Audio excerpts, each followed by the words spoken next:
Mas malaki na po yung isa. Gawa na po ng pagka-dislocate po ng paa ni Nanay, umiksi po ito.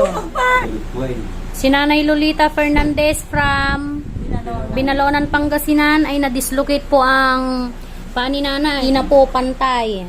Mas malaki na po yung isa.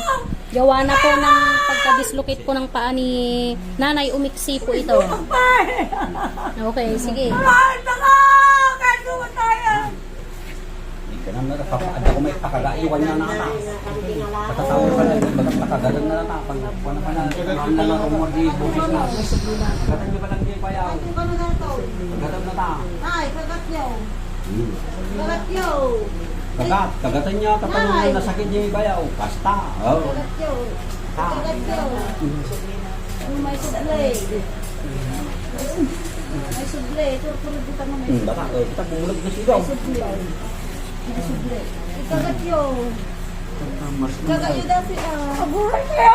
Aguray kayo! Mataya ka! Mataya ka! Isublida, isublida. Mataya ka! Isublida, isublida digi kayo.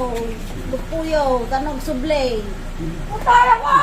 Turturod yaw, iturturod yaw. Turturod yaw. Turturod yaw. Dati kami ni Duro. Turturod yaw. Turturod yaw. Oh, diyan. Isublida, isublida. Brito ka. Oh, yung lumagutok na. Lumagutok na po. So yan, pag lumagutok yan, Sige, sumit sa ipakwan butas. mo lang, Nanay. Palambot mo lang po. I-relax nyo lang po para mas madali po. Yan, oo. Na. Oh, isa pa. Tingnan mo natin kung sa lumagutok yan.